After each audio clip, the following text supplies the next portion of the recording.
These examples beg the question, what's next? What are the political, legal, and social implications of the week's events?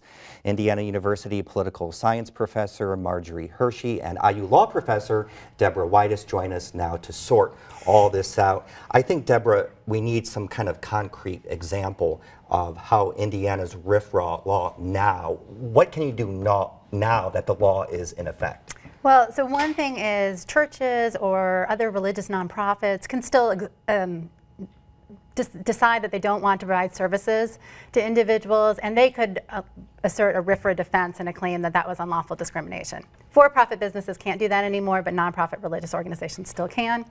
The other thing is individuals who may feel that they don't want to comply or can't comply with a general law for other religious reasons that have nothing to do with discrimination can still assert those kinds of claims. So, for example, we've heard a lot of talk about a Muslim prisoner who wanted to be able to grow a beard because that was core to his religious beliefs, and that RFRA permitted him to make that choice because the government couldn't come up with a good enough reason why he should not be able to grow a beard.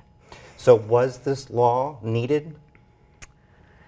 We seem to be hearing that a lot. That seems to be one of the main questions. Well, I took the position and still believe that the protections under the First Amendment and Indiana's analog to the First Amendment are sufficient to protect religious freedom. It is important, but so are some of these other values. You know, I think that regarding RFRA, the amended version balances those concerns pretty well. As we heard in the introduction, I think there still is need for a statewide law making clear that discrimination on the basis of sexual orientation or gender identity is unlawful. Now, Marjorie, we saw that there was an amendment issued before all this came down, but they didn't pass it. Why?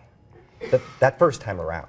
I think that it's important to keep this in a political as well as a legal context. I think that this wasn't really a problem in search of a solution. This was a solution in search of a problem.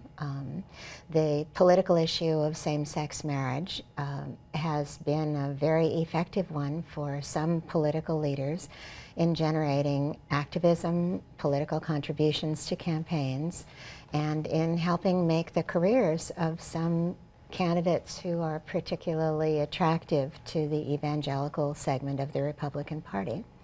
And I think that's what this was mostly about.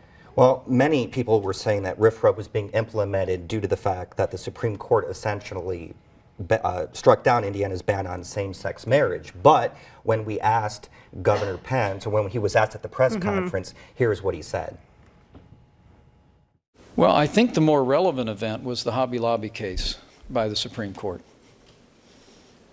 which is a case in point of the value of the Religious Freedom Restoration Act. It really is. So just as a little bit of a recap, the Supreme Court ruled Hobby Lobby did not have to abide by the Obamacare birth control mandate. And so, Deborah, did this RFRA really change anything now?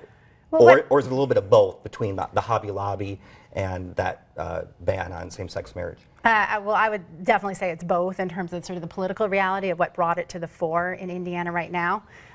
What Hobby Lobby did, though, was open the door to for-profit companies claiming religious beliefs should excuse them from laws like the birth control mandate. And before the Hobby Lobby decision, I think many assumed that for-profit companies just couldn't make those kinds of religious claims. So that did change the context as well.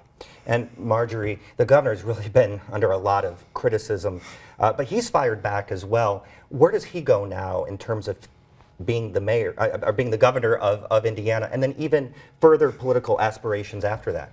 Well, I think where he hopes to go as the governor of Indiana, as a Republican presidential candidate for the United States, in order to do that, given the fact that we have probably close to 20 people who are running for the Republican nomination in 2016, the best way is to capture some segment of the Republican primary electorate in early primary states.